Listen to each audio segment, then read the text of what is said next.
जय हिंद दोस्तों। इस वीडियो में देखेंगे जो हमारे कक्षा 10 की गणित है उसके प्रश्नावली फर्स्ट ई का डॉक्टर मनोहर का 9वां क्वेश्चन देखेंगे। इसके पहले के जो क्वेश्चन हैं वो अपने नहीं देखे हैं अगर तो इसका डिस्क्रिप्शन में पूरा उसका पूरा प्लेलिस्ट मिल जाएगा। डिस्क्रिप्शन में जाइए और उस वीडियो को देख लीजिए, पूरा कोर्स अपना कंप्लीट कीजिए और फिर उसके बाद इसको पढ़ने आइए। ठीक है, तो आपको अच्छे तरीके से समझ में आएगा। चलिए इस वीडियो को हम हल करते हैं। हम यदि 65 और 117 के HCF को 65m-117 के रूप में व्यक्त किया जा सके तो m का मान बताइए। यानी कि पहला ऑप्शन है 4, दूसरा है 2, तीसरा है 1 और चौथा है 3 ऑप्शन। ठीक है, इसमें से कौन सा ऑप्शन सही होगा। चलिए यहाँ पे देखिए, आप यहाँ पे HCF जो है इन्होंने दे दिया है 65m-117।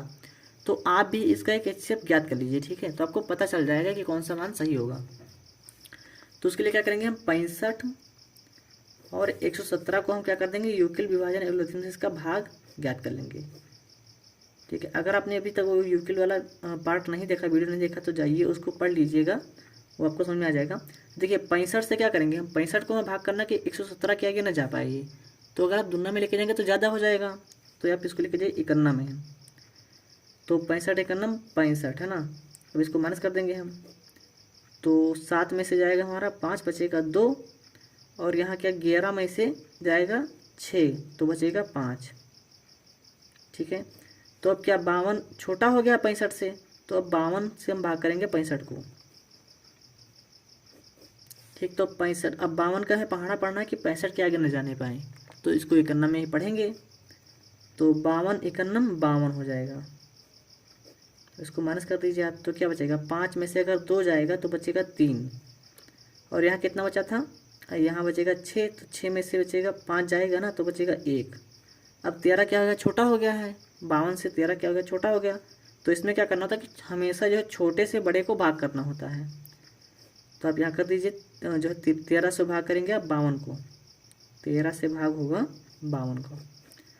तो 13 का पहाड़ पढ़े कि 52 आ जाए, तो 13 चौको 52 हो जाएगा।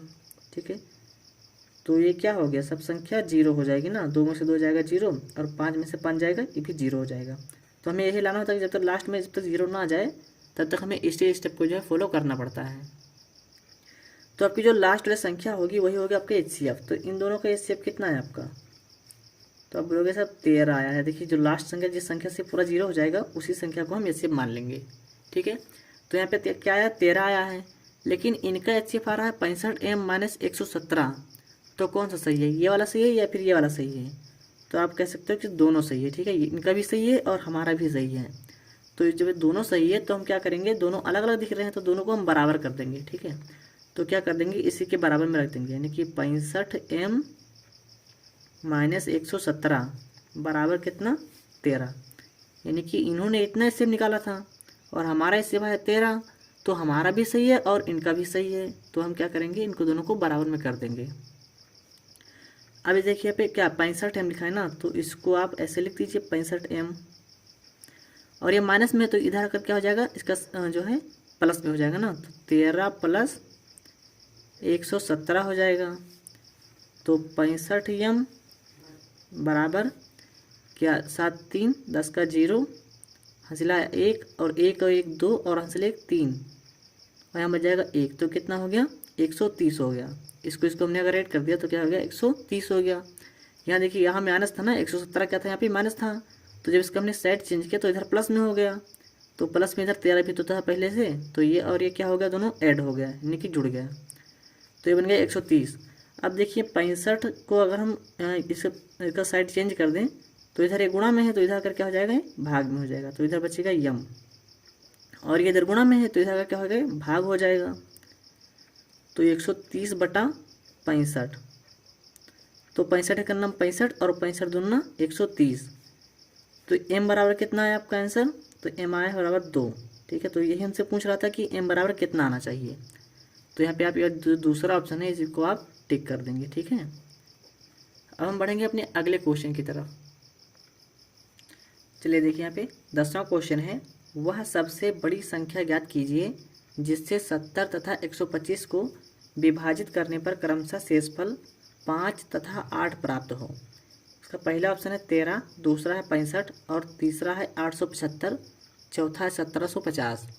तो आप एक बार संख्या दोबारा देख लीजिए क्या है, 70 तथा 125 को विभाजित करने पर क्रमशः शेषफल 5 तथा 8 प्राप्त हो। तो यहाँ पे दो संख्याएं दी गई हैं, पहला 70 और दूसरी संख्या 125, और फिर इसमें से बताया गया HCF इतना जो है शेषफल बच जाए अगर इनको हम डिवाइड करें। तो आप पहली संख्या से घटा दीजिए 5, क्योंकि पहले है 5 और दोबारा है 8, तो इसको दोबारा से 8 घटा दीजिए। तो कितना आ जाएगा, ये आ जाएगा आपका यहाँ पे 65, ठीक है। और फिर क्या आएगा, 125 में से 8 जाएगा तो बचेगा 117, ठीक है। तो 117 में क्या बोल रहा है कि बड़ी से बड़ी संख्या ज्ञात कीजिए। इसका मतलब हमको HCF ज्ञात करना है। तो 65 और 117 का जो HCF ने ज्ञात किया था पिछले वाले क्वेश्चन में, वो कितना आया था, तो इन दोनों का HCF आया था हमारा 13, ठीक है। तो 13 वाला ऑप्शन हो जाएगा सही, यानी यही वाला ऑप्शन हो जाएगा सही, और हम इसे कर देंगे आंसर। चलिए देखिए यहाँ पे जो 11वां क्वेश्चन है, यदि दो धनात्मक पूर्णांकों a और b को a बराबर x³ और y स्क्वायर और b बराबर xy³ के रूप में व्यक्त कीजिए, जहाँ x और y अभाज्य संख्याएं हैं, तब मासा AB होगा। यानी कि हमें इन संख्याओं को और इन संख्याओं का मासा ज्ञात करना है। तो मासा ज्ञात करने के लिए लिख दीजिए, चलिए इनका अभाज्य गुणनखंड कर लीजिए। तो यहाँ पे हम लिखेंगे पहले a वाली संख्या को, ठीक है। तो जब हम a वाली संख्या को लिखेंगे तो यहाँ पे क्या है, ये बराबर x³ और y³। तो x के ऊपर 3 घात लगी है, इसका मतलब x को 3 बार गुणा करेंगे, ठीक है। देखिए x के ऊपर 3 घात लगी है ना, तो इसको 3 बार गुणा कर दिया। और y के ऊपर 2 घात लगी है, y का स्क्वायर है, तो y को भी हम 2 बार गुणा कर देंगे। फिर अब b को भी ले लेंगे हम, ठीक है। तो b को उसके नीचे ही लिख दीजिए। ये क्या है, x को 1 बार लिखा है, तो x को आप 1 बार लिख दीजिए। और फिर y को 3 बार गुणा कर दिया है, तो आप भी y को 3 बार गुणा कर दीजिए, यानी कि 1y 2y और गुणे 3y, यानी कि y को भी हमने क्या किया है, 3 बार गुणा कर दिया है। तो यानी कि जैसा जैसा यहाँ पे दिया हुआ था वैसा वैसा हमने यहाँ पे लिख दिया है एक्सपेंडेड फॉर्म में, अगर इसको बोले तो, ठीक। अब हमें क्या करना है, मासा ज्ञात करना है। तो मासा में क्या होता है, जो ऊपर नीचे मिलेगा उसी को तो लिखेंगे। तो मासा को लिख दीजिए अभीष्ट मासा। अभीष्ट मासा का मतलब जो ये दो संख्या दी हुई है इनका मासा, ठीक है। अभीष्ट का मतलब होता है दी हुई संख्याओं का मासा। तो देखिए x ऊपर है और x नीचे भी है, तो ये मिल रहा है 2 बार ना ऊपर नीचे, तो इसको आप 1 बार लिख लीजिए। फिर लगाइए गुणा। फिर देखिए यहाँ पे x नहीं मिल रहा है, ये y और ये y मिल रहा है, ये y और ये y मिल रहा है, तो इसको आप 1 बार गुणा कर दीजिए। फिर क्या होगा, ये वाला y और ये वाला y भी मिल रहा है, तो इसको भी हम क्या कर देंगे, गुणा कर देंगे। लेकिन देखिए कुछ और संख्या ऐसी है जो ऊपर मिल रही हो और नीचे भी मिल रही हो, तो यहाँ पे ऐसी कोई संख्या नहीं दिख रही है, तो इसका मतलब हमारा यही हो जाएगा जो है इसका मासा। तो x 1 बार है, x को 1 बार लिख दीजिए, और y कितनी बार है, 2 बार है, तो y के ऊपर आप 2 घात लगा दीजिए, इसका स्क्वायर लिख दीजिए। तो देखिए यहाँ पे कितना आ रहा है ऑप्शन, ये वाला तो आ नहीं रहा है, ये और दूसरा वाला आ रहा है ना, x y स्क्वायर आ रहा है, तो यहाँ भी x y स्क्वायर हमने ज्ञात कर लिया है, तो यही रहेगा ऑप्शन सही। इस पर आप इसको टिक कर दीजिए। अब हम बढ़ते हैं अपने अगले क्वेश्चन की तरफ।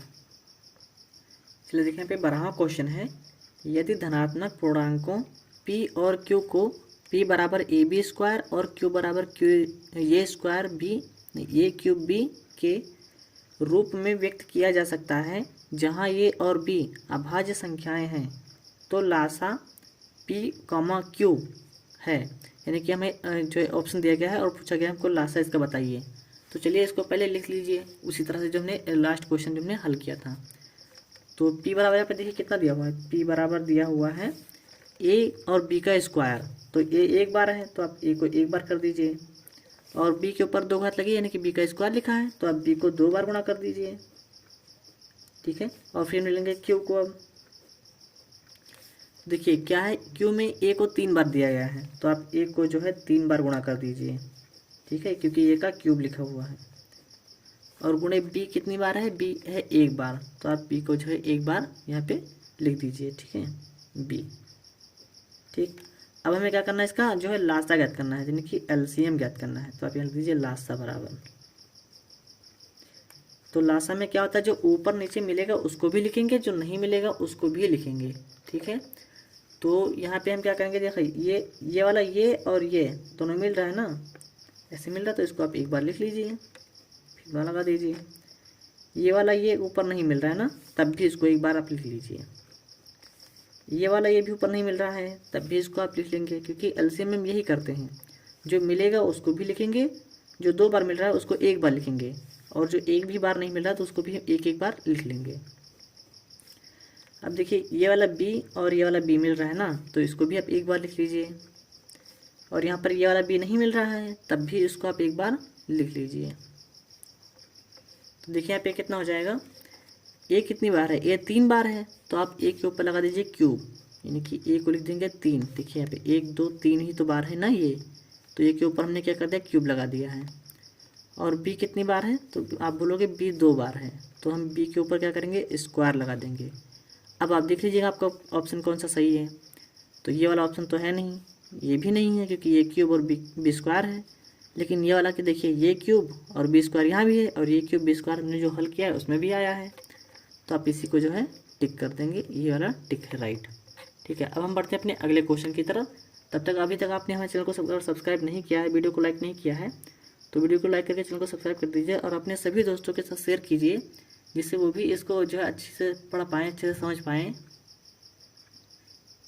देखिए हमारा 13वां क्वेश्चन है, वह है एक शून्योत्तर परमेय संख्या तथा एक अपरिमेय संख्या का गुणनफल होता है, सदैव अपरिमेय होता है या सदैव परमेय होता है, या तीसरा ऑप्शन है परमेय या अपरिमेय संख्या, या चौथा है एक परमेय, नहीं सॉरी यहाँ पे लिखा है सिर्फ एक।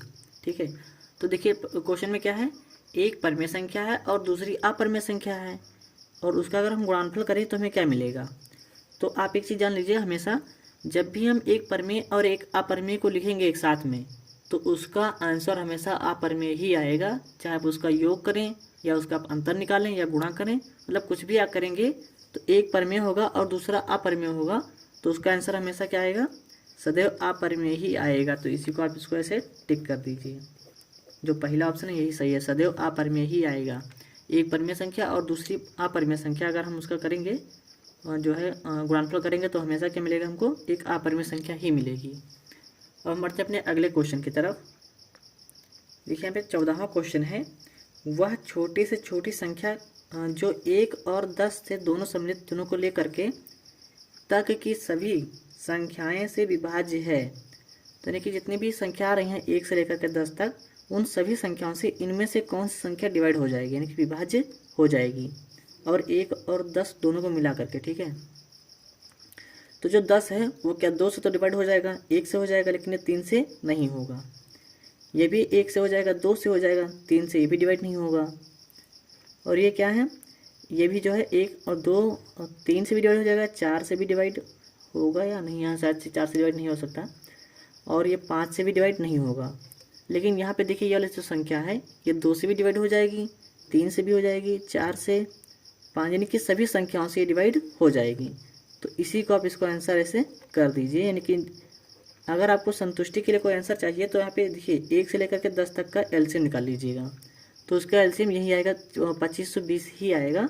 तो इसी को आप ऐसे टिक कर सकते हैं, वरना अगर आपको एक्सप्लेन करना है तो आप 1 से लेकर 10 तक जो है इसका एलसीएम निकाल लीजिएगा।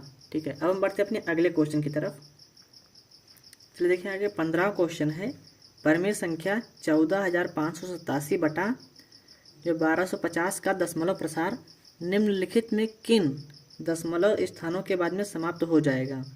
तो ये बटा में देखिए कितना है, 1250 है, तो आप इसका पहले दशमलव प्रसार ज्ञात करने के लिए क्या करेंगे, यहाँ पे हम जो है इसको 10 बना देंगे। तो 10 इसको कैसे बनाएंगे हम, देखिए इसका पहले अभाज्य गुणनखंड करना होगा हमें, तो चलिए यहाँ पे इसका अभाज्य गुणनखंड हम यहाँ पे कर लेते हैं। ठीक है, तो कितना है, 1250 है, तो ये पहले 2 से कट जाएगा क्योंकि लास्ट में 0 है, तो 2 से इसको डिवाइड कर दीजिए, 2 छक 12 और 2 दूनी 4, बचेगा 1, तो 2 पंचे 10। अब ये किससे कट जाएगा, 5 से कट जाएगा, तो 5 एकन्नम 5, बचेगा यहाँ पे 1, हो गया 12, तो 5 दूनी 10 और फिर 55 25 हो जाएगा। अब इसको फिर से 5 से काट दीजिए क्योंकि और किसी संख्या से कटेगा नहीं है, तो क्या हो जाएगा, 5 दूनी 10। जब तक इसके अंत में लास्ट में 5 आता रहेगा तब तक हम इसको 5 से डिवाइड करते रहेंगे।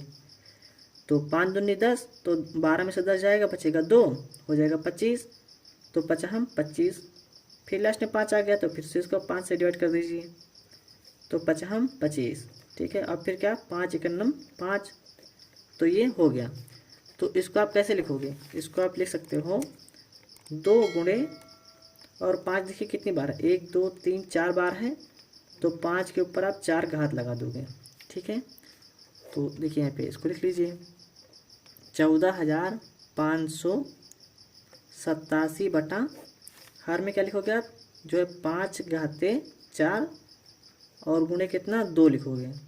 तो अब हमें क्या करना है कि इसकी घात और इसकी घात हमें बराबर करनी है। इसके घात में कुछ नहीं है तो यहाँ पे आप 1 मान लीजिए, क्योंकि जिसकी घात में कुछ ना हो वहाँ पे 1 होता है। तो इसकी घात में जब 1 आ गया, इसकी घात में 4 है, तो इसकी घात तो बराबर है नहीं, तो हमें इसको बराबर करना पड़ेगा गुणा करके अपने आप से। तो 14,587 बटे में 5 की घाते 4, तो और क्या है गुणे 2 की घाते 1, तो यहाँ की घात 4 है और यहाँ की घात कितनी है 1 है। तो कितनी घात कम है 2 पर, तो 2 पर बोलोगे आप 3 घात कम है, तो हम 2 के ऊपर 3 घात अपने आप से लगा देंगे। तो जब हम अपने आप से लगाएंगे यहाँ पे नीचे में हर में, तो गणित का नियम कहता है कि इसको ऊपर भी हमको जो है लगाना पड़ेगा। हर के 2 के ऊपर 3 घात लगाया है तो 2 के ऊपर 3 घात में ऊपर भी लगाना पड़ेगा, वरना ये गलत हो जाएगा। तो अब क्या करेंगे हम, देखिए यहाँ पे इसका मान निकाल के गुणा कर देंगे इससे, यानी कि 14,587 को किससे गुणा करेंगे, 2 के ऊपर 3 घात है, यानी कि कितना हो जाएगा इसका मान, तो 2 दूनी 4, यानी कि 2 को क्या 3 बार गुणा कर देंगे ना। देखिए यहाँ पे 2 के ऊपर 3 घात का मतलब हुआ 2 गुणे 2 गुणे 2, तो 2 दूनी 4 और 4 दूनी 8, यानी इस संख्या पूरी संख्या को हम किससे गुणा कर देंगे 8 से। बटे में कितना हो जाएगा 5 के ऊपर 4 घात, और यहाँ पे देखिए इसका घात जब गुणा करेंगे तो घात जुड़ जाएगी, तो 2 को हम लिखेंगे 1 बार, और यहाँ पे 3 घात और 1 घात कितनी हो जाएगी, ये हो जाएगी 4 घात, ठीक है। तो इसके ऊपर भी घात बराबर हो गई और इसके ऊपर भी, मतलब दोनों की बराबर घात हो गई ना, यहाँ भी 4 और यहाँ भी 4 हो गई।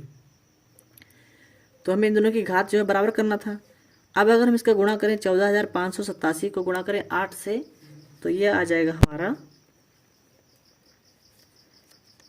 जो है इतना आ जाएगा। इसका अगर हम गुणा करते हैं तो कितना हो जाएगा, ये 1,16,696 हो जाएगा ये, और बटे में आ जाएगा इसके कितना 5 दूनी 10, ठीक है। इन दोनों का गुणा कर देंगे हम, 5 दूनी 10 हो जाएगा, और इनके ऊपर घात कितनी लगी है, तो आप बोलोगे घात सर 4 लगी, तो इनके ऊपर हम 4 घात 1 बार लगा देंगे। तो इसका मान हो जाएगा क्या, यहाँ लिख लीजिए 1,16,696 बटे में 1 लिख दीजिए, और 1 के बाद देखिए यहाँ पे कितनी घात लगी है, 4 घात लगी है, तो अब 4 बार 0 लगा दीजिए, 1 2 3 4 बार आपने क्या किया, इसमें 0 लगा दिया।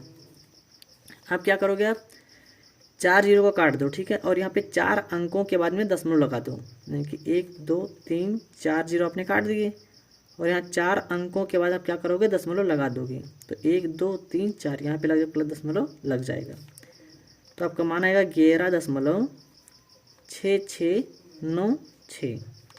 तो यहाँ पे देखिए दशमलव कितने अंकों के बाद समाप्त हुआ है, 4 अंकों के बाद समाप्त हुआ है ना। तो आप ये जो चौथा आपका ऑप्शन है इसको आप सही कर देंगे, यहाँ ये हो जाएगा इसका आंसर। तो अगर आपको वीडियो अच्छी लगे तो वीडियो को लाइक कर दीजिए और चैनल को सब्सक्राइब कर दीजिए, और अपने दोस्तों के साथ शेयर कीजिए ताकि वो भी अच्छे तरीके से पढ़ पाएंगे।